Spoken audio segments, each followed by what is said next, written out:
Hello and welcome to the Codex Prime podcast. We are on episode 77 and it is Tuesday, June 6th, 2017. I am your host, Victor Omoyo, and with me as always is the social media chair, Carl Bird. What's going on? Yeah, man, we are on Facebook Live, so hopefully you can hear us loud and clear. Hopefully the audio and video is in sync for the most part. If not, oh well. You know, you can you can find our audio version on SoundCloud, iTunes, and Google Play if that's the case. But we thank you for tuning in and joining us. So tonight we're going to be talking about Wonder Women's. Yes. Yeah. We're talking about Wonder Woman. You've been wanting to talk about you couldn't wait for this. Wow, you could not sound any more disinterested, Carl. I'm chilling. I'm good. Yeah, we're talking about Wonder Woman. Yeah, we are. So it's whatever. You know. It is. You know, I can't wait for you to give the Carl Bird summary of Wonder Woman when we get to it. But yeah, we thank you for tuning in. So we're going to be talking about Wonder Woman later on in the podcast. Spoiler-filled review. So if you haven't seen it, we recommend you check it out. Got a whole bunch of stuff to talk about in the nerdverse, as it were, among other things. So with all that said, Mr. Bird, what have you been up to? What's going on in your world? It's been probably one of the most busiest weekends ever. Oh, word? And I still managed to make time to do geek shit. Okay, all right. All right, speak on it was statewide Special Olympics games, so I went out to that Friday, and then I actually had a funeral to go to on Saturday, so I couldn't spend the whole entire weekend at Special Olympics like I usually do. And then I got into a lot of I got into some Netflix and I got into a lot of stuff. For starters, season 2 of F is for Family came out. Okay. Oh, it's still hilarious. Bill Burr show? Yeah. Yep, yeah, he gave us you could do it better. No, Jesus. Yeah, one time. Yeah, I had to send it to you just because I literally cracked up. Still the same on the spot jokes that he had from the first ones. So it's an enjoyable season. I recommend it. If you haven't seen the first season, I definitely recommend you watch the first season. Okay. And that's like an autobiographical type show? No, I can't even say really if it's loosely based on his life or anything, but it's just it's funny. Like there was this one joke where there's these poor kids in the neighborhood, and they're kind of mentally challenged. Okay. So it's one of them. They just picked up a clean white sheet, like a white pillowcase, and they go, "This looks like what my dad wears when he goes to his ghost meetings." Jeez. Oh man. So yeah, I had a good laugh out of that pot. So yeah, I literally just finished it a couple of days ago, probably a day or two ago.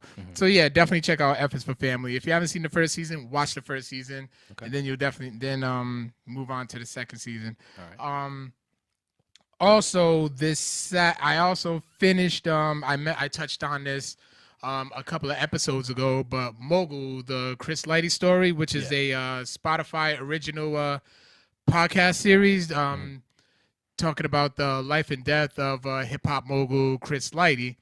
So it was a 6-part series, and I actually finished it. It was pretty sad. It was very sad how somebody who just seemed like he was just on top of the world, just constantly making deals, and there was he took his life. There was a domestic violence case with him and his wife. That was probably a leading cause to him taking his own life. But there were also some crazy stories. There was actually he was behind Warren G getting signed to Def Jam Records. Oh wow. Suge Knight actually didn't like that. Even though Warren G wasn't signed to Death Row Records at all, Suge Knight didn't like that, and Chris Lighty stood up to Suge Knight. Damn. Which is at that time that was completely unheard of. So and then he was behind 50 Cent getting signed to Shady Records, and everything that that when that whole G Unit tidal wave came through. Yep. like he was behind that. He was behind 50 Cent's the Formula 50 vitamin water that came out. He was behind the Bulletproof video game. Did you ever play that? I played the demo on the PS2. I think it was around it was PS2 time. Yeah, I played a little bit of it. What'd you think of it? I thought it was completely mediocre. I would have thought so too. So yeah, but you know, he was behind all that and just a whole mess of like crazy deals that hip hop artists were making. A lot of them going into movies, whatever. He was behind a lot of those. Oh wow! And not to mention getting like a lot of the biggest stars like their record contracts, and so it was definitely sad that you know somebody who was literally on top of the world, you know, end up taking his own life. And there's actually for one, I was hoping that there would be a visual. Like it was great to listen to. It was something to listen to in the car, but it was a great visual. That would be much better. So, but I actually learned that there is a season 2 coming. So I'm actually hoping that they'll tell the story of Shakir Stewart, who was president of Def Jam right after Jay-Z. Right after Jay-Z stepped down, and unfortunately, him too, he ended up taking his own life as well. So I don't know what Def Jam's doing to their executives. But that's another interesting story that I would like to learn more about. So definitely check that out. And then this past Saturday was our Freddy Cup. Our friend Freddy, he has a little fighting game tournament that he has every 3 months. And the two main focuses of the night were the latest Tekken 7, a game that I've been looking forward to for like the past 6 years maybe. Okay. And probably I would definitely say it's a game of the year candidate. Really? It's that good? Yes. Okay. Yeah. Yes, when I tell you we was beefing. Like I know you posted like a video. Was it on Facebook or was it Instagram? I want to say it was on Instagram, our Instagram live. Yeah, okay. Yeah, and it was all over my Snapchats too. If you follow me, I posted like a whole mess from that night. Nice. So the fun factor was great. The same mechanics from the original Tekkens. It was the game that I've been waiting for. So when my money gets right, I will be checking it out, and I will be getting it. Okay. Not to mention, shout outs to our friends, the Party Nerds. They was doing a live Twitch stream of Tekken 7, and they actually proposed a Codex Prime versus the Party Nerds. Okay. Cross Twitch stream. So yeah, you need to get out of this whole I don't like 2-player games and get some practice in, because I ain't gonna be the only one playing against 5 other dudes. I mean, listen. You know, if you buy a copy of Tekken 7, you know, I can borrow it, and then we can get down on that with the Twitch stream and whatnot. You know. All right. Yeah. All right. It's documented, so that means you got to do it. Yeah. Card subject to change, so you know. No, don't add that. Don't add that. I can't take on 5 dudes by myself. Well, how does Tekken 7 compare to the previous installments in your view? It's a lot better. It's a lot better from the previous ones. I will still say that Tekken 3 is my favorite because to me, Tekken 3 was the game changer. What up, Maurice? Maurice is watching. What's up, man? So, yeah, Tekken 3 was the game changer. Like it just to me, it just took Tekken 3 just kind of took a whole different turn. You know, and it has and that's what the formula that they're following today. But it's definitely a lot not hot now. Like they have these super moves that are very, very hard to dodge. Like you can dodge them, but you have to be really quick on the sticks to dodge those super moves. And then once they get them in, they take a lot of your energy out. So it was frustrating, but give me some more practice, and then I'll be beasting in that one. All right, that's what's up.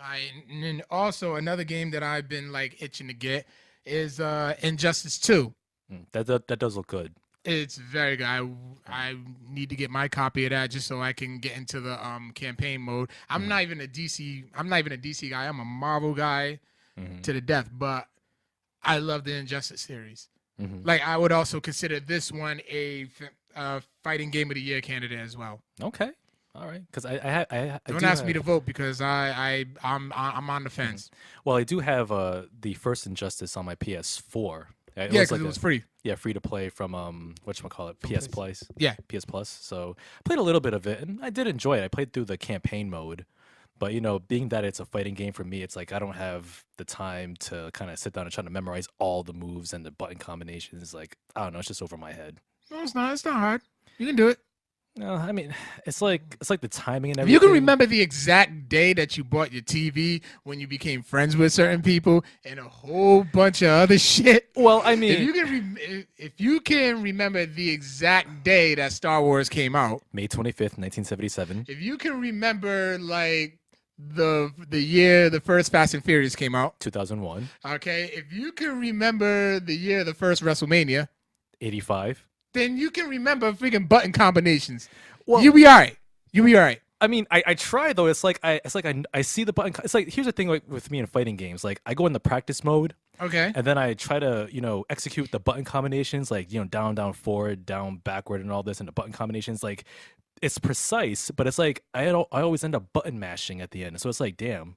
Okay, so you just put. All right, so then you just be playing with Eddie Gordo for like the entire time. Well, here's the thing though. When I played the original Tekken games up to Tekken 5, I always picked either Eddie Gordo or Christy Montero because they were the easiest characters to play as. Yeah, those characters are made for people who don't know how to play the game. Yep. As much as I love Eddie Gordo, because I used to practice capoeira myself, like those characters were made for that purpose. Yep. For people who do not know how to play the game. Step your game up. Well, I'll tell you what. You buy Tekken 7, I'll borrow it and I'll try to practice it and try to step my fighting game up. And if not, then I'll just go back to my one-player experiences, which is where it's at. I like those too, but I mean, damn, have some freaking fun. Be social, damn it. I am social. I mean, what am I? I'm doing what I'm doing right now. I'm on the podcast. I'm co-hosting. That's what we do. I'm on Facebook Live, son. Thank you for joining us. Yes. So yeah, as far as Injustice, it's the same mechanics, same fun factor as the first one. I didn't get a chance to see a lot of their super moves that we all used to love. Like I remember when the first Injustice was playing, and Aris, he was an Injustice player, little punk, Yeah. and like we would just get so into it, and all he would just yell is "Do your move!" Like every time, meaning the super moves that each character had. So yeah, so at the same time, I kind of was like that, but I was busy trying to get those. But Furman's a cheater anyway, so I really didn't get many of them in. Yeah, he is. So then Freddy surprised the hell out of us. We went retro. I mean, we did last time with the NES Classic, but then this time he kind of blew us away. And the boy broke out with a Sega Saturn. What? Oh, really? A Sega fucking Saturn. Damn. Do I got any? Okay, I don't have any family members watching. A Sega Saturn. So we got down on some X-Men Children of the Atom. Oh man. So that game literally made me remember. I literally forgot about a certain X-Men character. I'm like actually two. I forgot about two X-Men characters that I would love to see in the X-Men universe done right. Silver Samurai and Omega Red. Yeah, we need to see Omega Red on the big screen for sure. Yes, bring that communist in. Yeah. They're not going to bring it in, especially with this whole Trump and Russia thing. Yeah. I can wish. I can wish. So, yeah, we got down on some of that, and then we got down on a classic. X-Men versus Street Fighter. Ah, yes. I remember that game too. Now, here's one.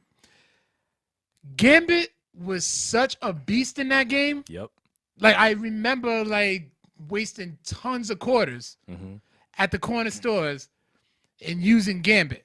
Yeah, with the Royal Flush the super Royals combo. versus the dreaded cards and all that. And I'm like, why isn't he in any of the other games? Well, he was in Marvel vs. Capcom, the series 1 and 2, and I think part 3. Okay, he needs to be a mainstay. Okay, yeah. I mean, I do remember those games when they first came out. I think Children of the Atom came out in '94, and I remember playing that in the arcades, which I enjoyed. There was only one time. That was literally like my second time playing a Sega Saturn. Mm-hmm. The first time, and I may correct me if I'm wrong, because this could be Sega CD. Mm. But the last time I remember playing it was playing Street Fighter the movie, the video game. Oh my god. Yeah. Oh, that's terrible. First of all, it wasn't mine, so I didn't give a shit. Yeah. I was visiting family in Baltimore, and I was hanging with my cousin's friends, and they had it. Yeah. So I was like, all right, let me get down on that. Yeah, the game was awful. I bet it was. There wasn't even a Dugan. It was a little flash. It was a flashlight. I could have made it a Dugan just with a flashlight. That's literally what it was. Wow. Yeah. Yeah, the Street Fighter, I mean, it's bad enough that the Street Fighter the movie was already an ill-conceived concept, but the video game based on the movie, it was kind of like trying to marry Street Fighter with the Mortal Kombat aesthetic. It just That's came off what terrible. it was. It just wasn't. It wasn't working. Yeah, it was quite terrible. Yeah, it's like they try. It's like at that time, Mortal Kombat was kicking Street Fighter's ass. Mm-hmm. So it's like, hey, let's do what they're doing to try to keep up. Yeah. DC. So yeah, and it was just they just came out with a bad product. Mm. Yes, indeed. That. I mean, don't go chasing waterfalls. Yeah, true. That's literally what it is. So, and Jen says, about time you guys are live looking professional. Oh, Thanks, Jen. Thank you. Friend of the show, Jen. Yeah. And the WWE pay-per-view Extreme Rules was on this past Sunday. Yeah, it was. Okay event, but the main event was surprisingly good. It was. Like it was funny too, since it was a Fatal 5-Way. I did see a meme where when the match started, where four of the guys, they're fighting each other, and Roman Reigns was literally just standing there at the turnbuckle. Yeah, he was. Like he was just standing there, and then the meme just had the Xbox icon that just said "controller disconnected." And I was like, "Wow, that's really was it." I saved it, so I'm gonna end up posting it on our Instagram and our social media handles. Yeah. But yeah, I was really happy with the main event. Surprise ending. Like I literally was expecting Roman Reigns to win. Yeah, but they're definitely saving that for WrestleMania 34. Possibly. Yeah, the two men that beat the old man at WrestleMania, Grandpa Taker. Jesus Christ! Yeah. I mean, Victor, you really want me to stab you, huh? I mean, come on, man. I mean, he's a legend. You know, he's chilling out in his nursing home in the Death Valley. You know, just let him be. Just let him be. But you know what? I do agree that the main event at Extreme Rules was very good. I was very happy to see Samoa Joe win that. So I'm very intrigued to see Samoa Joe versus Brock Lesnar at the terribly named pay-per-view Great Balls of Fire. Yeah, what the F is up with that? I don't know. I have a feeling that some writer was really campaigning for that in the writer's room, and then Vince McMahon just latched onto it, probably.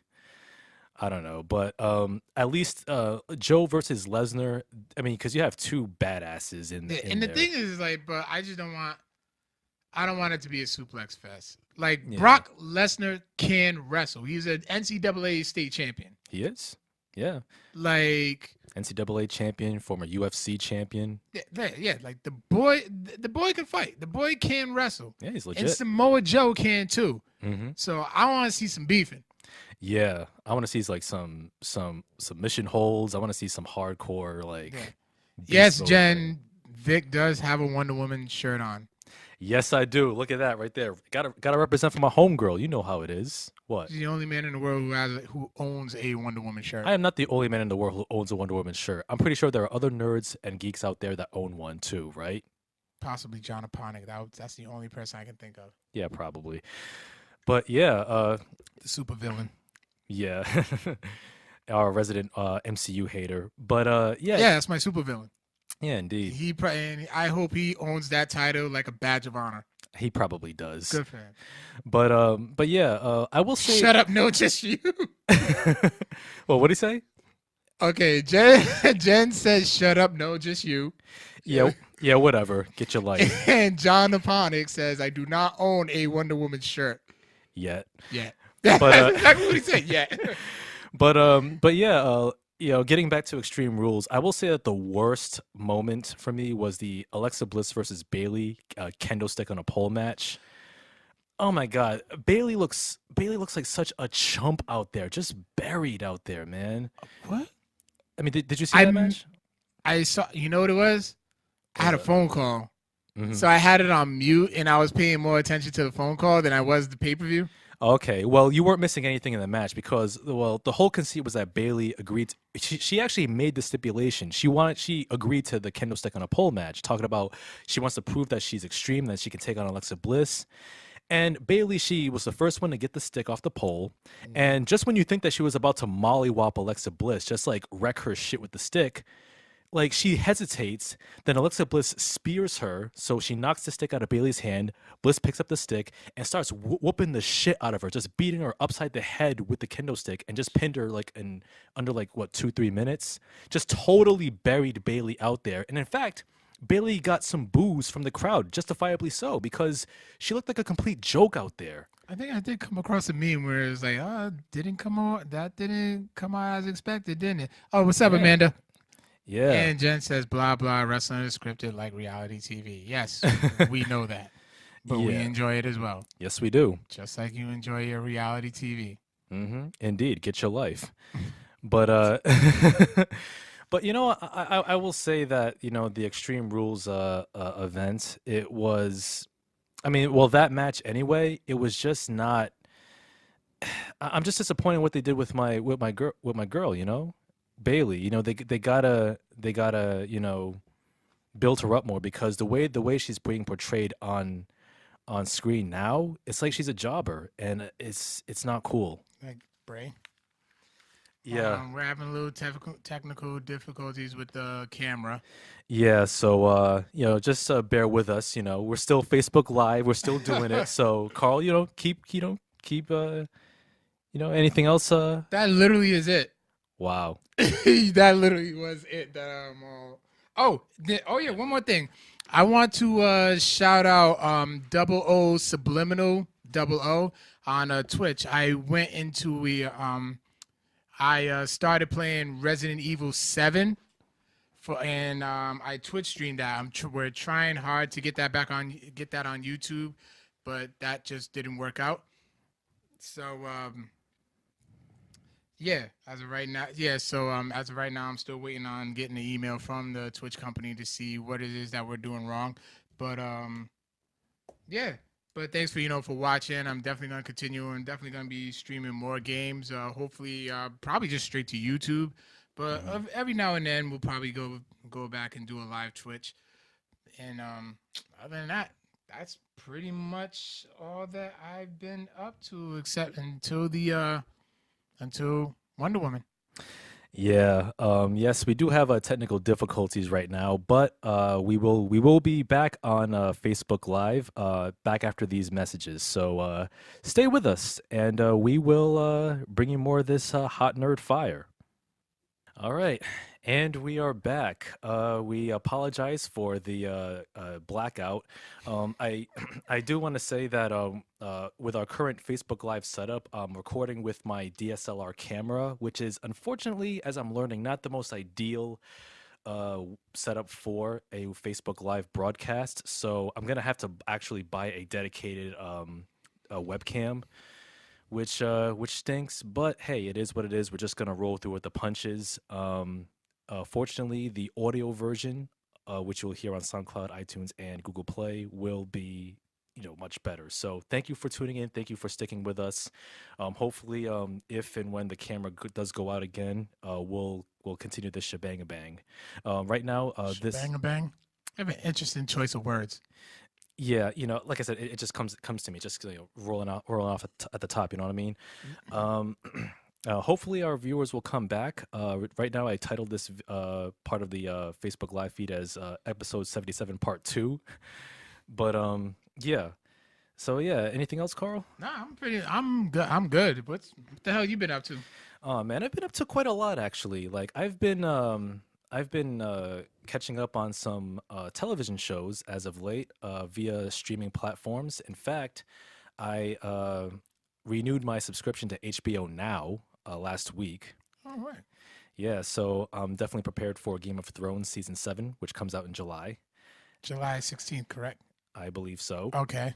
And yeah, I was just marathoning shows left and right. Just so people call it binge watching, but I like to call it marathoning. You know, Potato. yeah, so it is what it is. Um, I was watching a couple shows off HBO Now. One of which I finished in one night. Issa Rae's series, her sitcom Insecure, Yes. which I absolutely love. Told you. Yeah, I told y'all. I told y'all that y'all would love it. yeah. I think the only one who didn't watch it is Maurice. He probably won't. Yeah. Yeah, but I actually really do like that show because like I've always been a fan of Issa Rae since she did her Awkward Black Girl series Yeah. on YouTube back in 2011, and I'm just so glad that she's on the come up, and I was just it's my type of show, dry humor. Now, did you finish it? I did. Are you Team Issa or Team Lawrence? Oh man, I love my girl Issa, but I'm gonna have to be Team Lawrence. Better shit. Yeah, I mean, because at first, I would hang up a picture of him next to Malcolm X and Martin Luther King. because my boy Lawrence, he's at first when I saw him in the first episode, I thought he was just gonna be like your typical loser boyfriend, but no, he's got some layers to him. Yeah, he did. He's trying to start his own business. He's just trying to get out from under, trying to get out from this mediocre, meager. Menial jobs. I feel him. The struggle is totally real. Oh yeah. And sometimes I feel like Issa Rae's character kind of takes him for granted, doesn't really give him the amount of encouragement that he really needs. But I will say though, that other woman that he was seeing. Oh, the bank teller. Yeah, the bank teller, Tasha, I think her name was. Yeah. Yeah. Just oh my gosh, you need a moment. I mean, I could, she's definitely some competition. She's true comp, but I will say that the humor is right up my alley. Just that dry humor, it's a fresh perspective. Some fresh black characters. Non-stereotypical, which is awesome. Just everyday cats that you and I probably know. So. Insecure, I can't wait for season 2. I want to see where these characters are going to go. Oh, yeah. Definitely. Yeah. And, yeah, Issa Rae, man, big ups to her because, she's coming a long way for sure. And there was another series that I've marathoned on HBO, and it's one of the most brilliant shows I've ever seen. And Aris has talked about it a couple of times on the show, Westworld. Yeah, I need to renew my HBO Go just to get up on that too. Yes, you do.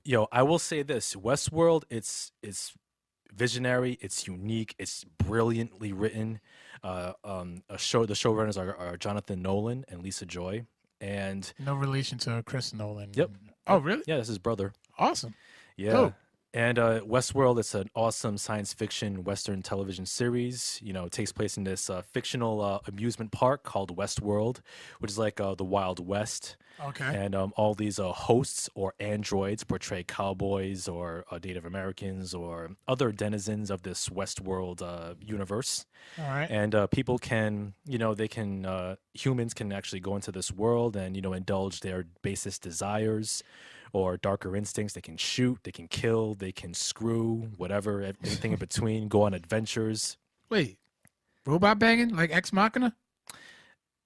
Ex Machina was implied robot banging. Westworld, it's actual banging. You see it. But man, the cast is just phenomenal. And the performances. You have Jeffrey Wright, who plays Bernard Lowe, one of the head scientists of Westworld and the engineers. Evan Rachel Wood, who plays Dolores Abernathy, who is one of the oldest hosts or androids in the whole in the whole park. Isn't she related to Elijah Wood? I'm not sure. Oh, okay. Her character has a very fascinating arc as well. And then you have Ed Harris, who's the Man in Black, who's very mysterious. And I won't say anything about his storyline, but it goes into some very intriguing directions. I love the show's themes of the nature of humanity. What is sentience? Does sentience really make a non-organic being a true human or a true being? All right. It explores humanity in the sense of if you were in this environment that you can indulge any desire or any base instinct you want, could you do it? How far would you go? What does that say about you as a person deep down? It's definitely a very strong philosophical themes at work, and it's one of the most brilliant shows I've ever seen, and it's definitely in the pantheon, my personal pantheon of favorite television shows of all time, and I cannot wait for season two. Um, I could dedicate a whole podcast episode or Victor's Corner to the bigger mysteries of Westworld. But it's a show that you should definitely check out. It's definitely a show that's also tailor made for fan theories as well. So it's totally right up your alley as well. How many seasons are there so far? It's Just one. Okay. Season two comes out next year.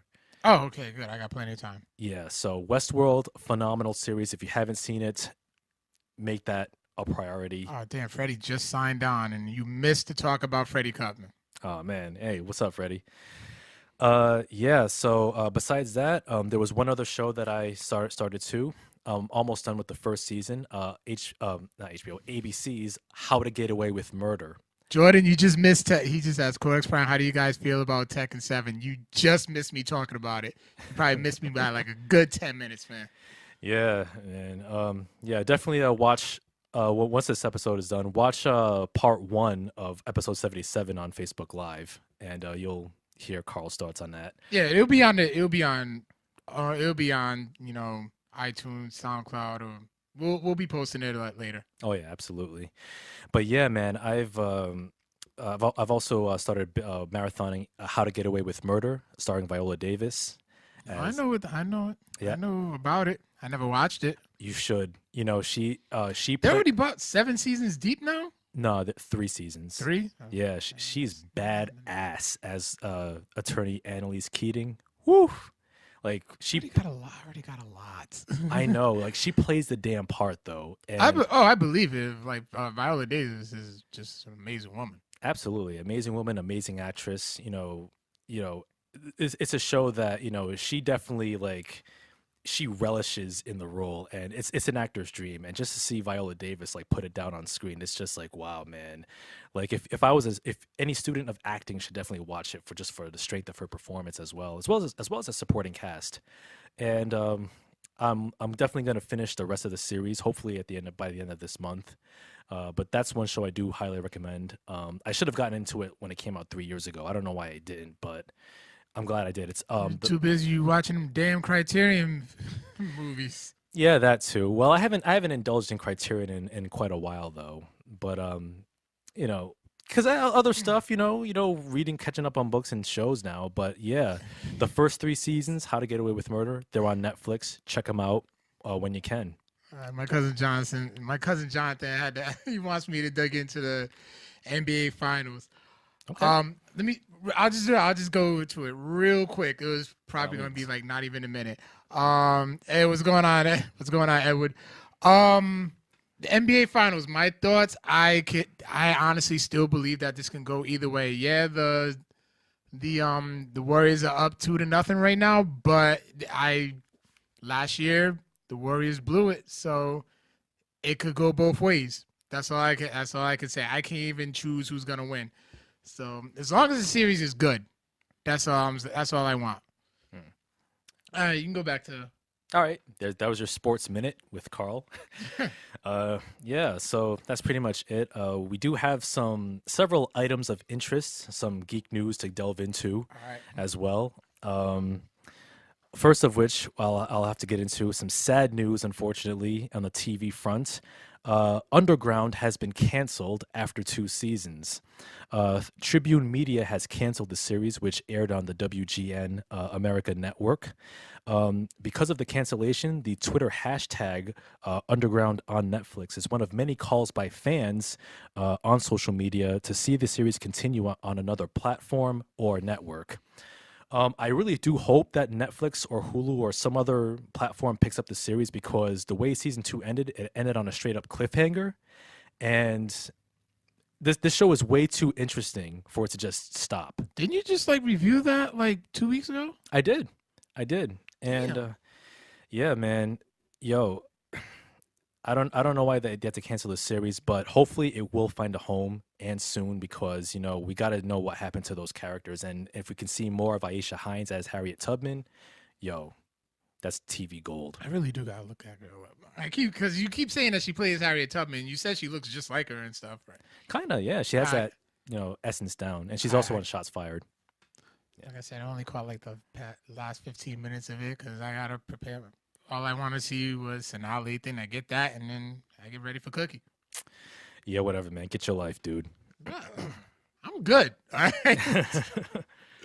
Okay, so next up, Sin City is being rebooted for television. The Weinstein Company is developing the series with Dimension and writer Greg Mazzara, the former showrunner of The Walking Dead. Unlike the two films, which are adaptation of Frank Miller's graphic novel series, the show will introduce new characters and story elements. Len Wiseman from Underworld will be directing the pilot episode. Hopefully it's on Netflix. Yeah. Yeah, Sin City's pretty dark. Well, I think you can get it Netflix or HBO or like Showtime or one of those expensive ass channels that you got to pay for. Yeah. Yeah, I did enjoy the first Sin City when it came out. I haven't seen the second one, A Dame to Kill For, which I saw didn't get as it wasn't as favorable among fans and critics as the first one. Right. I mean, the Sin City is the first one was cool. I'm not head over heels about it, but it could definitely make for a good serialized TV series. Yeah, definitely. Yeah, because the films themselves, they're like anthology pieces.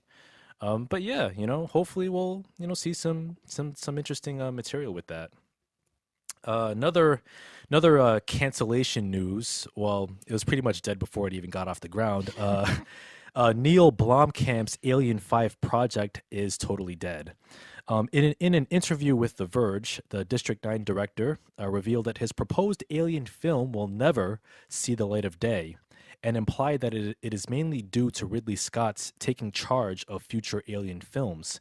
Blomkamp's Alien 5 film generated strong buzz among fans in the form of a series of conceptual paintings posted online, one of which featured an older Ripley and Hicks from Aliens.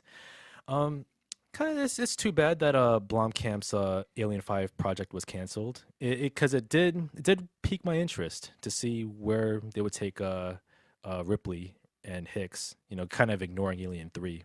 Did you see Alien Covenant? I did not, but I did read spoilers, and I read the synopsis, and yeah, I wasn't pleased. Mainly because like the I won't spoil it here for those who are still curious about watching Covenant, but it definitely unnecessarily ruins the lore of the xenomorphs. Okay. It basically pulled episode 1 Phantom Menace like midi-chlorians. It gave a midi-chlorians explanation to the xenomorphs, which was not needed. I mean, no.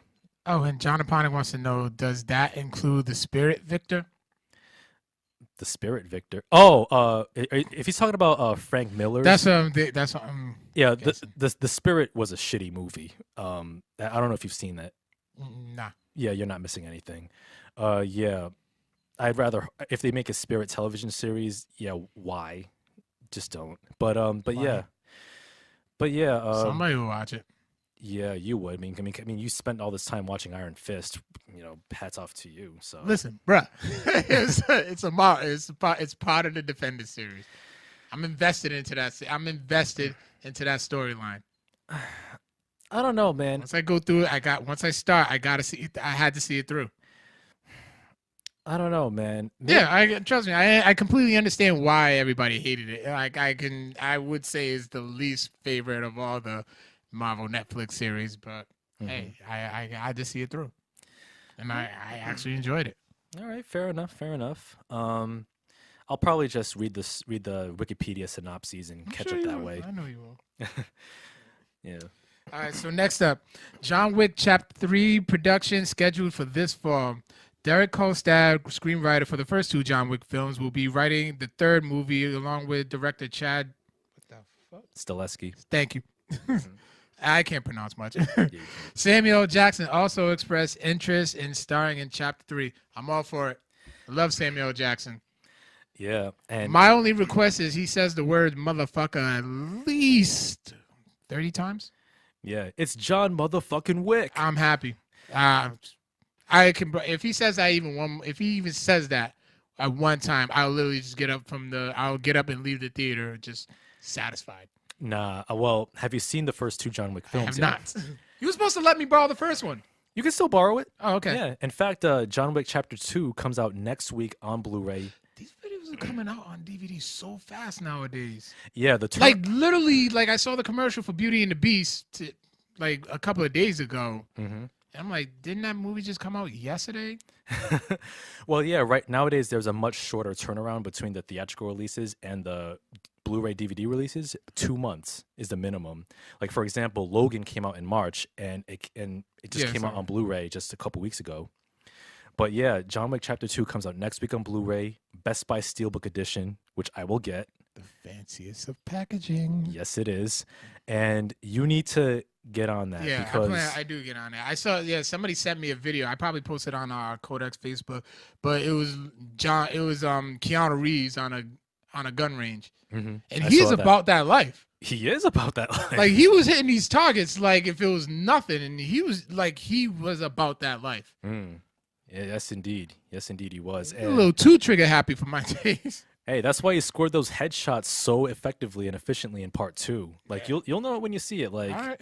like I cannot wait for part 3 because man, the way part 2 ended, man, it's just Right. it's sumptuous. Okay. Sumptuous. Love it. John Wick is love, John Wick is life. Next headline here, another delay rather. Middle-earth: Shadow of War has been delayed until October 10th, 2017. The game was originally scheduled for an August 22nd release. Having played Shadow of Mordor, I do have the Game of the Year edition on PS4. Very good. It's like a mishmash of like Assassin's Creed and Arkham Asylum. Oh, okay. I'm intrigued to see where Shadow of War lies, especially with you can pilot dragons in it. So yeah, hopefully it'll be even better than the first. There you go. Yeah, it's great for our Lord of the Rings fans as well. All right. And then, wait, what the hell? Game of Thrones final season may not air until 2019. Mm-hmm. HBO programming president Casey Bloys revealed in an interview with Entertainment Weekly that it depends on how much time showrunners David Benioff. and D.B. Wise will need to make the 8th and final season of the series. Don't break the chain. Okay, like we're getting ready, we're getting ready for season 7. Like no, you guys were consistent all this time. Mm-hmm. Damn it, stick with it. Well, I mean, I know that hopefully maybe they need a little more time to kind of perfect the final season, the 8th and final season of Game of Thrones. So if they do need that extra year to kind of build up interest, maybe that'll motivate George R.R. Martin to finish the book on time. Not happening. It will not happen. Not happening. I mean, if anything, hopefully that can motivate Maurice to catch up on the series. Not happening. That won't happen either. You know what? I mean, it is disappointing news if there is a 1-year delay, but if that's what it takes to have the series. Brand's damn near my age. Shit. Yeah, that's true. Yeah, he did grow up. Yeah, Bran. Yeah. Yeah. He had. So I mean, he's gonna be a grown ass man by the time he reaches his brother. Well, true indeed. But maybe they'll kind of alter the story as needed to kind of accommodate certain ages and whatnot of characters. I mean, whether or not they do need that extra year, hey, if that's what it takes, that's what it takes. But I will say that Game of Thrones, hopefully, it will end on the strongest note possible. I hope so too. It's not going to pull a Lost or a Dexter or Battlestar Galactica when you have well, with Battlestar Galactica, you had like great seasons, and then you had a shitty final episode, which ruined everything else. So it made you feel like you wasted your whole goddamn time. So I have confidence that DB Weiss and David Benioff will deliver, and hopefully George R. R. Martin will, get his latest book in on time, you know, to correspond with the final season, which probably won't happen. Definitely won't happen. But season 7, we will talk about that at length on the podcast for sure. I can't wait. In fact, I'm going to revisit season 6 on Blu-ray as well, in the coming weeks ahead. You're not the only person who's doing that. Oh no, not at all. Yeah, I know a lot of people who's doing that. Yeah. So yeah, that's pretty much it for news and items of interest. We went through that fast. Yeah, we kind of did. So yeah, you're once again, thank you for tuning in on our Facebook Live episode of the Codex Prime podcast, episode 77. Like I said, do mind the camera setup. We are broadcasting via my DSLR camera, so if it cuts off again, I will quickly post a part 3, so to continue this chain. So what's up? My cousin Jessica's watching. What's going on? Hey, what's up? What's up? So yes, the main event, the film that we've all been waiting for. We're going to be talking about DCEU's Wonder Woman, which just dropped this past Friday. Long anticipated, man. Yes, you did. You did anticipate this. Yep, rep it. I got a rep. I got my Wonder Woman shirt on. Like I said, you're the only one. Yeah, some people are just too cowardly to admit that they own one. But anyway, Wonder Woman. It is. We're gonna get into some spoilers as well. A little bit of a spoiler review. So if you haven't seen it, do. Yeah, don't. Yeah, if you haven't seen it, just don't watch. As much as I love you guys watching, if you haven't seen Wonder Woman, don't. or better yet, mute your speakers. Just put your volume on mute, and just keep the viewership going. But yes, Wonder Woman. It is the 4th film in the DC Extended Universe, and it has actually broken the DCEU streak. This is the first DCEU film that's not terrible. Yeah, it was. As a Marvel guy, I even showed up to the theater with a Marvel shirt. Mm-hmm. Yeah, 0 fucks given. Yeah. I enjoyed it. I liked it. Yeah, me too. I came away very, very pleased. And I came into this film with a lot of trepidation. Because with the disappointment that was Man of Steel, and then you had the garbage, trash, landfill fire that was Batman versus Superman, and then you had the stupidity of Suicide Squad. It was like 3 consecutive losses in the DCEU. So it was kind of like the Undertaker streak in reverse. Okay. Well, the streak in reverse. All right. So it's just one consecutive loss after the other. But now with Wonder Woman, I can say that my client, Wonder Woman, conquered the streak. So this is the first winning film in the DCEU, and it's also the first ever live action adaptation of the Wonder Woman character. And Gal Gadot, she stars as Diana Prince, Princess of Themyscira. And she's the daughter of Queen Hippolyta, and born and raised on the island of Themyscira, which is the home of the race of warrior women known as the Amazons. And Diana's life, the story is, her life is one of sheltered paradise until one day she saves the life of an American pilot named Steve Trevor, played by Chris Pine, who crash lands on her island and tells her and the Amazons about World War I.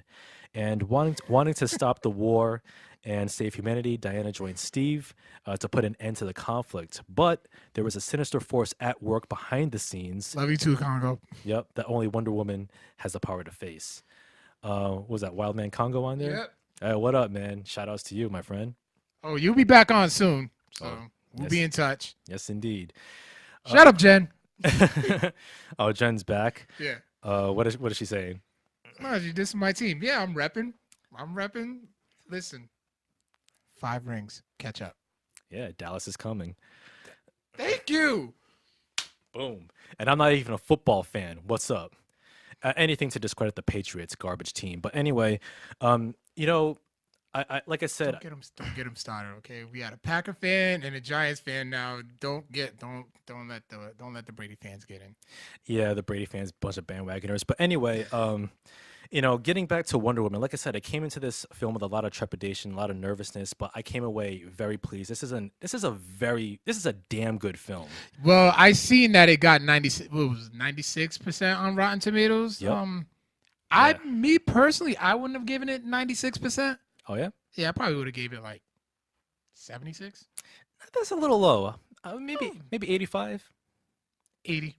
80. Okay, that's fair. We can compromise at 80. Okay, well, that's fair. Like I said, I did leave with joy. I'm like, okay, that was very good. You know, I'm sure John will be hit. John Aponic, my super villain, will be, you know, hitting backflips on his way out, of the theater. I'm sure you did a couple of backflips on your way out to the theater. In my mind. Yeah. So like, but I mean, I left with, unlike, you know, BVS, like I actually left with some type of joy. I did too. You know, and this film was also directed by Patty Jenkins, who directed the Oscar-winning film Monster, starring Charlize Theron.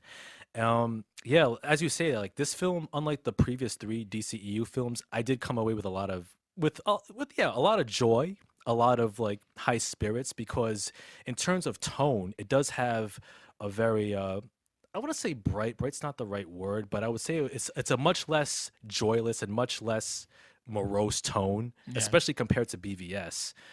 This film was one of like optimism, as you say, one of compassion in a way, which kind of matches the Wonder Woman character. And we're back. Once again, we apologize for the technical issues in this episode on Facebook Live. It's all growing pains. Yeah, growing pains. But next week, hopefully, we'll get our act together. Let this be a lesson to anybody who tries to broadcast a video on Facebook Live. Do not use a DSLR camera. We're learning the hard way, but we thank you for sticking with us. But yeah, as I was saying with Wonder Woman, like I said, the tone is much more brighter, much more optimistic. The picture was still a little too dark for me. Brighter. Mm-hmm. He turned up the lights a little bit. Yeah. But you know, with that, I mean, I will say that, like, for better or worse, the DCEU, they're kind of sticking with Zack Snyder's visual aesthetic. Yeah, I can see that, because it seems like Marvel has their own. Like, even like they had like the Joss Whedon look, and then even now they're switching it to I think the brothers who directed Civil War. Yeah, Joe and Anthony Russo, which isn't too different, but it's not too different, but it's like it still captures like that Marvel signature look. So it's like, I guess it looks like DC is just gonna stick with that. So yeah. But I will say that we gotta get our eyes adjusted and shit. Yeah, but I will say that the visual style does work for this film. The cinematographer for this film is Matthew Jensen. He did shoot a few episodes of Game of Thrones. Okay. And I do like the visual aesthetic of Wonder Woman, because even though it kind of utilizes the Zack Snyder visuals, especially with the sped up slow motion. Yeah. In action scenes, the colors were much brighter. Especially Themyscira looked gorgeous on screen, fully realized. It did. It looked very lush. Themyscira to like the drab browns and grays of London and World War I, especially like No Man's Land. Yeah. Like the film actually did. It was accurate. I mean, it was accurate, but it also had a richer visual style, right. and it actually looked like a film, which I give it all the credit for, because I will say that in like Wonder Woman, in terms of its visuals and cinematography, it looks way better than any of the MCU films, in my opinion. And because like with the MCU films, not only do they all look the same, but they all have this like very bright high key lighting that kind of looks more like you're watching like a high budget like television show. But then again, you have to look. It's Disney. Yeah, it is Disney. They're a family company. Kids watch their product. Yeah, which kind of adds to the MCU visual style, whereas Yeah. DC, it does have that richer film texture. Man, DC was like fuck the kids. Yeah, yeah, That's literally they Bernie Mac that with their side. I was like fuck them kids. yeah. But I mean, at least like with Wonder Woman, it does look and it feels like a film. Yeah. So I give in terms of visuals, I give it credit for that. Um, I will say that, of course, Gal Gadot. What did you think of her portrayal as Wonder Woman? It wasn't bad. It was pretty. I liked it. It was. You can tell she did her homework. Hmm. Like, and it seems like a lot of guys that they pick up for the DCU don't do their homework. Mm. They really don't. Yeah. MCU guys, they do the hell out of their homework. Well, I mean, with I mean, I think DCEU like they do their homework in terms of the casting, but like the writing, it's the writing Right. that kind of like undermines their what they could have brought to the table. Um, I will say that Gal Gadot was fantastic Yeah. as Wonder Woman. She definitely has that mixture of naivete and courageousness, and she's a very earnest hero. So you could tell that she cares deeply about her mission of wanting to save and help humanity, Yeah. kind of elevate them beyond, And beyond she just. looked good doing it. She did, yeah. Like that's a. Yeah, She looked good doing it. And no ifs, ands, nothing about it. Nothing more to it. yeah. She definitely had the physicality down too, Yeah. yeah, Yes. Yes. Okay, y'all know him as Congo. I know him as Big City. She's hot. I agree with you. yeah. She is, she is. Right. There's no need to sugarcoat it. Yeah, she is hot, but I will say like she does have that good amount of presence required for the role, Right. and And she has the look too. she does. There was one thing I was like disappointed, or maybe I missed it somehow. Mm. Was there supposed to be a Linda Carter cameo? No, Okay.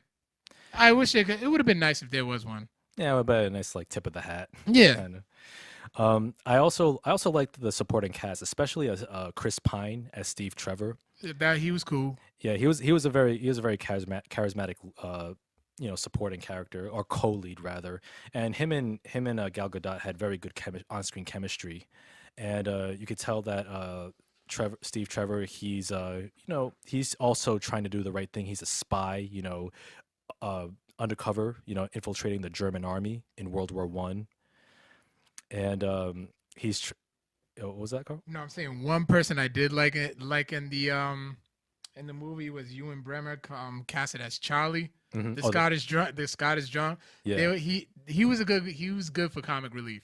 I will. he was, he I will was, and indicate that. And yeah. also Samir too. Hmm. Like I like their chemistry together. Yeah, they all had their roles to play in the war as like the team that is assembled to kind of go across the front lines. But yeah, like I said, Chris Pine, he was fantastic as Steve Trevor, and like him and Wonder Woman had some great banter, Yeah. especially some of their scenes where they were kind of like trying to explain the differences between the man's world, our world, and the Amazon culture. Oh yeah. Those are, whenever they do that in movies, they're always entertaining to me. Hmm. Like it's just a clash of the two cultures and stuff. And they make it comical. Hmm. So I always I always enjoy that. Yeah, absolutely. And also, speaking of the rest of the cast, big ups to Robin Wright as Antiope. Yes, she in my heart she'll always be Jenny. Mhm. And then she grew into Claire Underwood, which I Mhm. need to finish. Yeah, House of Cards. Yeah. But yeah, she was pretty badass in this damn movie. Yeah, that beach scene where the Amazons are fighting the German army. Yes. Yeah, Yes. on the And beach. she took a bullet. Yeah, on the beaches of Themyscira. Oh man, especially the part where she leaps in the air and she shoots 3 arrows. 3 arrows, yeah. Yeah, she played that role. She held it down. And Connie Nielsen as Queen Hippolyta, Yeah. Wonder Woman's mom. She was also very good in it as well. And it was also for me it was awesome to actually see the Amazons, throw down live live on the big screen. Yeah. I do hope that in future installments of the Wonder Woman franchise and maybe other DC films that may feature Wonder Woman, maybe we can see more of the Amazonian world, because there's some But real wasn't potential she? there. But she's not supposed to return to Amazon, right? Correct? Mm, Didn't they say that if she leaves, she can't come back? I think you might be right, but in the comics, Yeah, you can always flip it. yeah, But she does go back. Right, Yeah. in the comics, yeah. You Yeah. read Wonder Woman. Yeah, I do.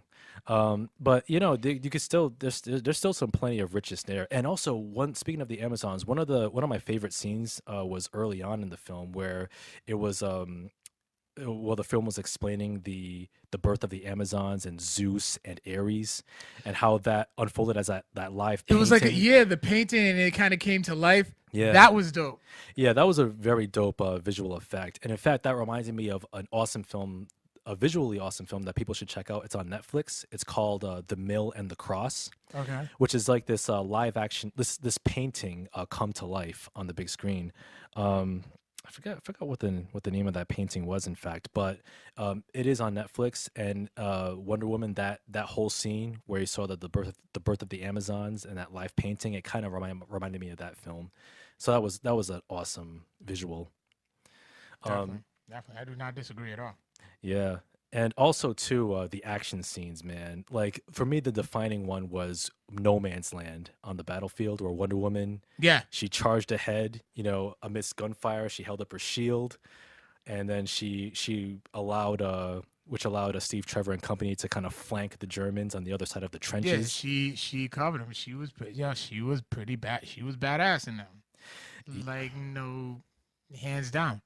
Yeah. It was like that scene was like she was kind of like, it was like her first real test of like, her commitment to helping humanity. Yeah, because that was pretty. Yeah, this whole thing was pretty much like her first mission. Mm-hmm. Like it was like her break. Yeah, it was her breakout, and she comes in. She's coming in and she's fighting in No Man's Land, which is in the middle of like World War One. Right? Yep, World War One. You don't see too many movies depicting World War One. Yeah, not a whole lot. Nowhere near Yeah. as much as World War Two. Yeah. Yeah, and in fact, speaking of which, I think maybe the producers wanted to do World War Two, but because Captain America: First Avenger did it, Yeah. they're probably like, oh damn it, we got to use World War One. But yeah, man, that trench No Man's Land sequence was awesome. In fact, And she just went in there with no fucks given too. yeah, she did it. Like just went into enemy territory like if it was nothing.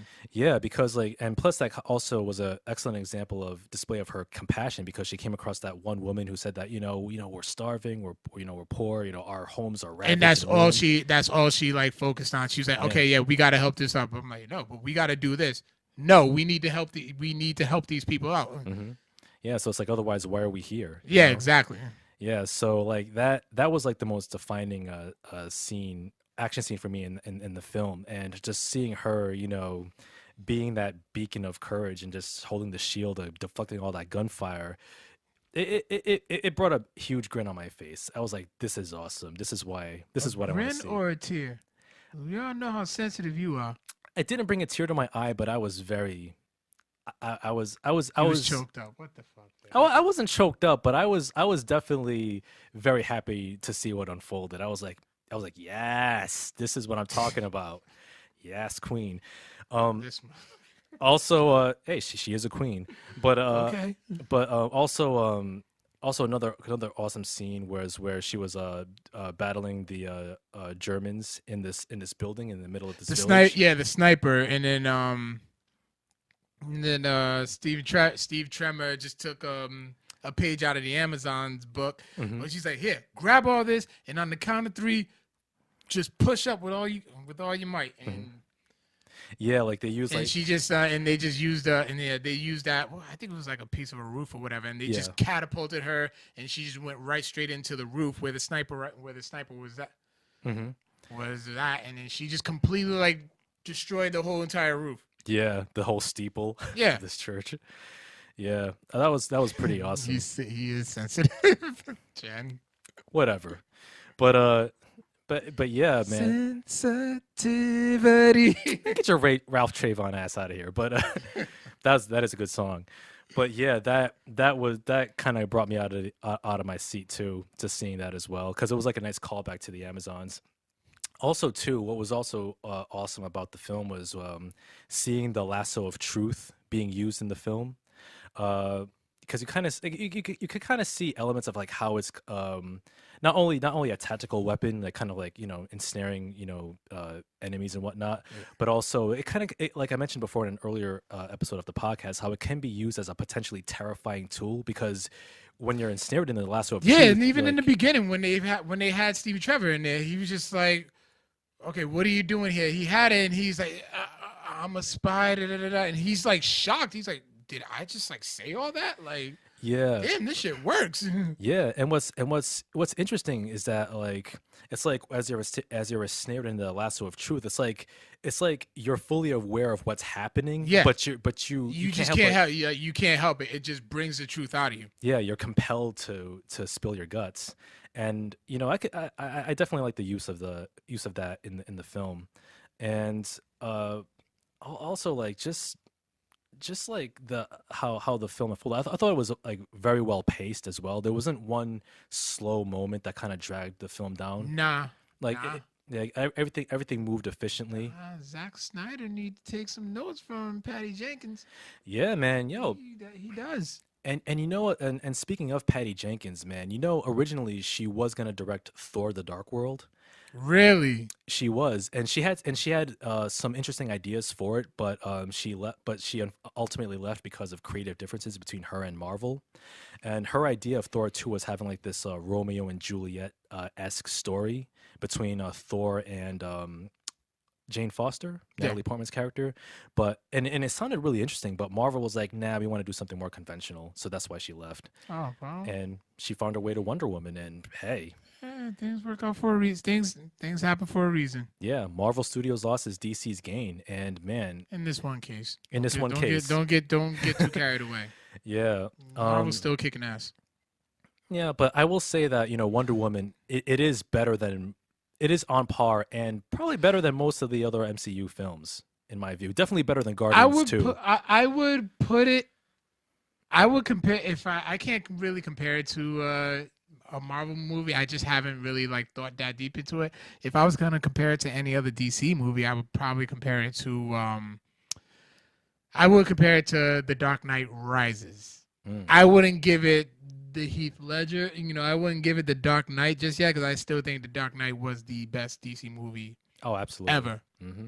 That, and then you're probably gonna be mad at me about this one. And then Batman Returns is right after that one. I loved Batman Returns. I like Batman Returns, but I wouldn't put it that high. Next to I The Dark Knight. would. That's because I owned the VHS Okay. and watched it continuously, Mm-hmm. and like so it was that movie was a part of my childhood. Mine too. I mean, and I love Danny DeVito as Penguin. oh yeah. I don't want anybody else to play. I don't even like Robin Lord Taylor playing Penguin. Well, speaking of the Penguin, there was some rumors that Josh Gad wants to play the Penguin in a future DCEU film. No, he's too tall. It's got to be Danny DeVito. Nah, I mean it's gonna be too much of a callback to Batman Returns. I don't care. Nobody should. No, that's his role. They can cast anybody else to play Penguin. No, I mean I could see it, but it would look too. But then the Josh guy would look too much like the Penguin from the '60s. Oh, Burgess Meredith. Right. Exactly. It would remind me too much of that. Like, yeah, Danny DeVito is Penguin. He is. I'll agree with you with that much, but I will say that there are other actors that can play the role, perhaps better than Danny DeVito. No. You mean no? It's a new day. No. Yes, it is. But I will say, Michelle Pfeiffer can wear the hell out of some leather as Catwoman. She pretty much that outfit almost killed her. They had to vacuum that outfit on her. Yeah, because it was mad tight. Yeah. But yeah, Batman Returns is cool. But yeah, getting back to Wonder Woman, okay. I will say the weakest element of the film was perhaps, and it wasn't terrible by any means, but I'll say that the weakest element of Wonder Woman was the villains in the film. What do you think? Yeah, at the end she ended up fighting freaking Nigel Thornberry. Oh, Ares, who turned out to be Ares. Yeah, I'm like I was perfectly okay with it being what the hell is the name, the German, yeah, Eric Ludendorff. Ludendorff. Yeah. I was completely happy with that. And then next thing you know, I'm like, it's him. It was a yeah, so it was Patrick Morgan. Sir Like Patrick Morgan. yeah, Yep. I was like, I don't know, I was disappointed in that one. Like the dude, he sounded like Nigel Thornberry. He looked like Nigel Thornberry.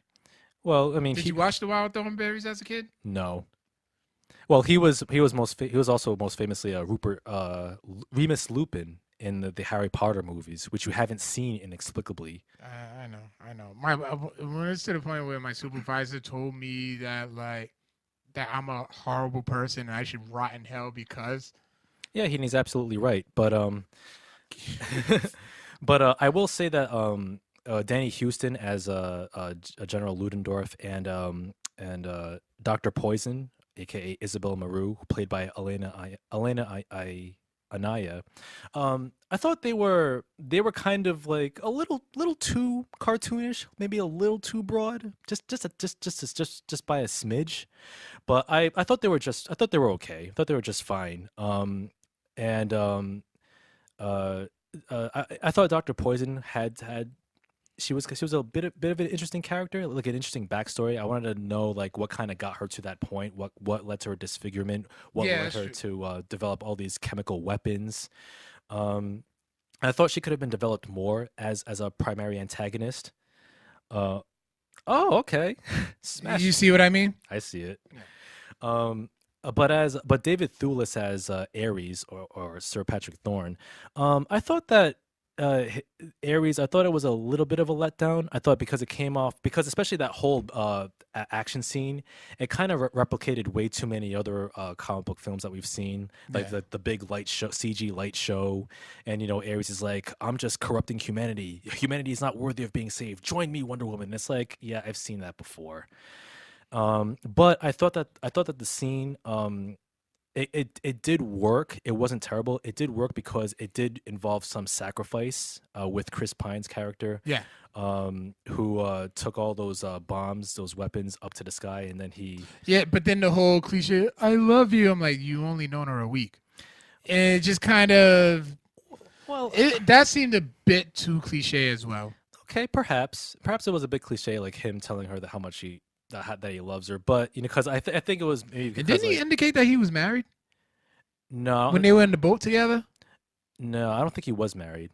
No, I think he said that like he was talking about like what marriage was in in human culture, but like he said I don't think he was married, but but I could say I kind of typical cliche like oh I love you even though I known you for a week, but then again wouldn't you fall in love with Wonder Woman seeing how badass and powerful she is? I know I would. No, she's way too dominant for me. Is that a bad thing? Hey, if you into that S&M dominatrix stuff, then hey, to each his own. But Well, interestingly enough, William Moulton Marston, who's the creator of Wonder Woman, yeah, she was created. Yeah, Wonder Woman was created because of his. yeah, and part of it, Yeah, yeah, because he was into that S&M dominatrix stuff. yeah, His yeah, wife actually had a helping hand in that too. yep, yeah, she did. Hey, But fun fact, whatever but keeps the marriage going. yeah, but yeah, I thought like his sacrifice definitely lent the film some gravitas as well because in most MCU films he probably would have survived blowing up the plane, like he probably would have parachuted out. Yeah, like in Angels and Demons. Yeah. Oh yeah, parachuting pontiffs. Yeah. Jesus. You didn't like Angels and Demons? I'm not a big Dan Brown fan, to be honest. That's just me. But I love his book. I love his books. He has a new one coming out too. oh wow, okay. Because he recently came out with Inferno, right? Yeah, Mm, yeah. That was like a couple years ago, and now he has a Origin coming out this fall. yeah. But yeah, besides the cliches of that climactic action scene, I thought it was okay, even though it was a typical of what we've seen before. Right. But overall, I thought that the film wrapped up very nicely.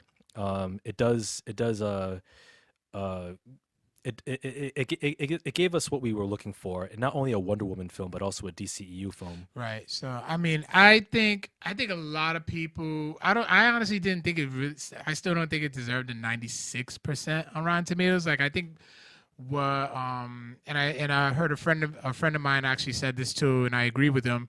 Just that everybody kind of went in with low expectations Hmm. because of the history of the DCEU. Yeah. But then it turned out to be better, so they just kind of went crazy giving it all this praise. But Hmm. I would have gave it like a solid 80%. Okay. Yeah, I would stick with the 96% on Rotten Tomatoes. You would, you biased bastard. I'm not biased. I mean, it's a damn good film. It's definitely the best film in the DCEU by default. And the DCEU has nowhere to has I mean, like I will say that the previous three films, Man of Steel, BVS, and Suicide Squad, they set the bar on the floor. Wonder Okay. Woman picked it up and set it high. So subsequent DCEU films have a lot to go. Even though I'm not too eager for Justice League. Not eager for any of them. I'm still gonna watch them. Yeah, but I mean, it makes me think that perhaps Wonder Woman should have been the first film in the DCEU. No, because you got to start with the basics with like Superman and Batman. Perhaps, but maybe I mean, if they started with Wonder Woman, it would have been a unconventional and unique approach. Yeah, it's true. Yeah, but overall, man, Wonder Woman, it's a damn good film. Highly recommend it for comic book fans, and hopefully this will definitely generate more Wonder Woman fans moving forward. I can say, I've been a Wonder Woman fan since the podcast started. Yeah. And if you're interested in exploring more of the Wonder Woman lore, I do recommend checking out any of the New 52 Wonder Woman graphic novels, as well as the DC Rebirth graphic novels as well. There are currently 2 volumes of that's out right now. Yeah, those are excellent starting points for the character. All right. So yeah, Wonder Woman, it's in theaters now. Check it out.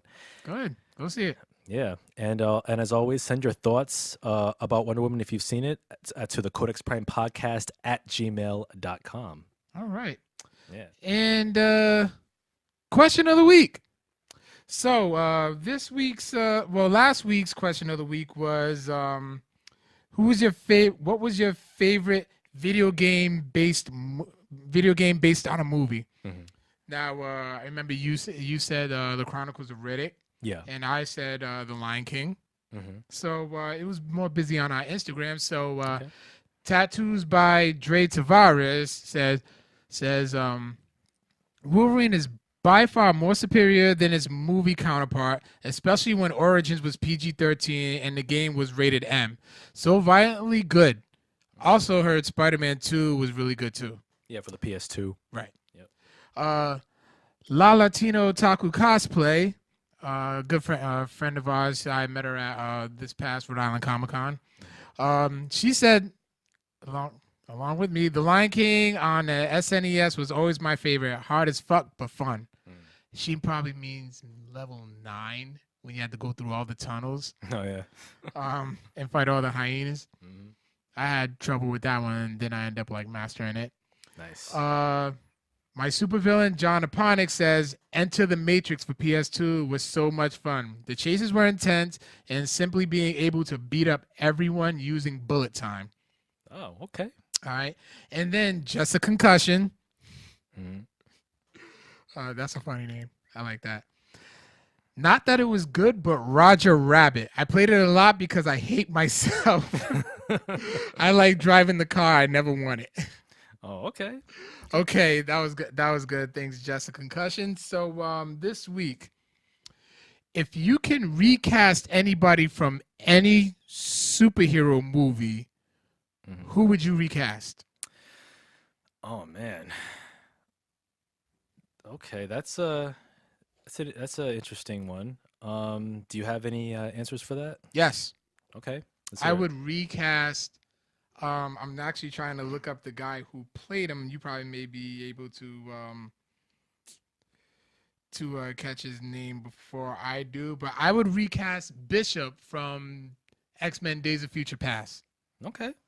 and I would put Terry Crews in that role That would inspire choice for sure. because that guy was just too small for me. He's just small. I thought it was okay.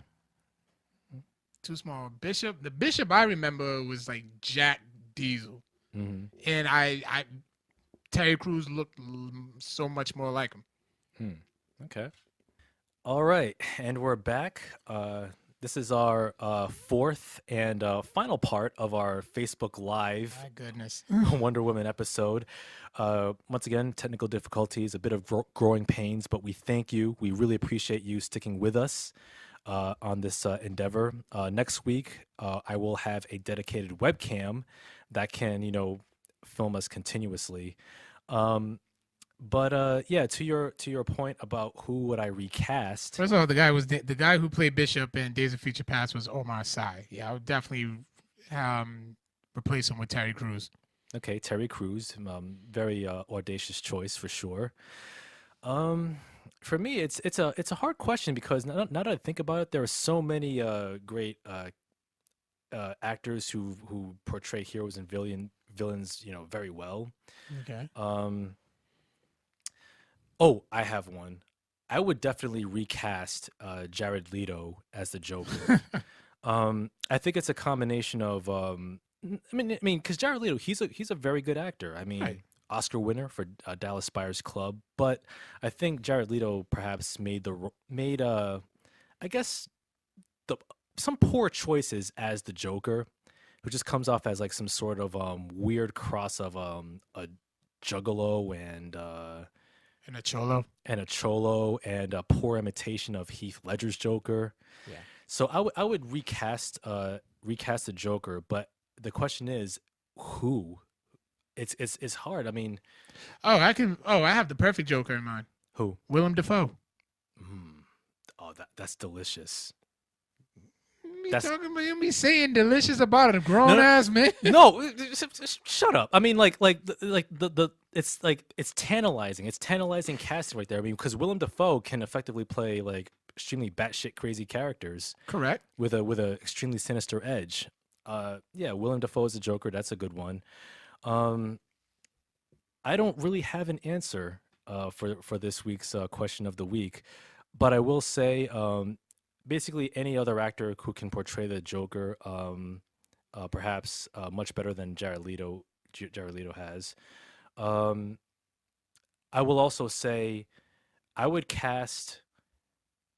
recast Jennifer Lawrence's Mystique in the X-Men films because she phoned it the hell in.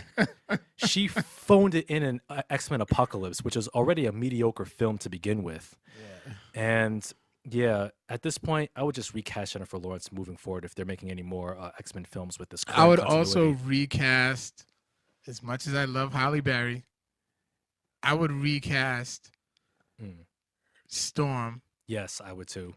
With Lupita Nyong'o. High five that one. That's my pick. Lupita Nyong'o. Don't take my pick, you jerk. I'm taking it because hey, I like Lupita Nyong'o. That's a good pick. Okay, but yeah, you don't take my pick.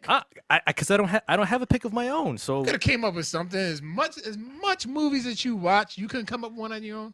Man, if I read this question of the week ahead of time, I would have had an answer prepared. But like I said, it's hard for me. It's hard to pick one. But I'm gonna go with Lupita Nyong'o as Storm. Aurora Monroe. Perfect casting right there. Boom. That's my pick. So yeah. Beef. Hey. Take him if you got him. So yeah, that concludes our question of the week. And once again, we thank you for tuning in on our episode. Like I said, if you are watching on Facebook Live, we will have this episode posted in 4 installments. Because my DSLR can't, record past 30 minutes at a time. But hopefully next week we will have a dedicated webcam so we can, keep this train going. Keep this train, flowing without any interruptions. What up, Denise? Yeah, it's up. So once again, you can email the show or join us on Facebook Live next week. You can email us at codexprimepodcast@gmail.com. Send us your thoughts, comments, whatever is floating in your brain, and we will read it on the air. And Carl, where else can they find our content? Facebook, Twitter, Instagram, all of it. Yes. Instagram at Codex Prime Podcast, Twitter at Codex Prime Cast, Facebook.com/Codex Prime. Also, iTunes, please send us a 5-star review. That'll help us move up the rankings. And also SoundCloud, YouTube, and Google Play. Absolutely. And hopefully you'll join us next Tuesday, same time, same channel. I do have one topic in mind that we could talk about. This Friday is season 5 of Orange is the New Black. I'm be honest with you. I will not. My schedule is entirely too busy. I will not get through it. I won't get through it. I will be watching, but I will not be able to get through it. For shame. I ain't got that time. I ain't got that much time.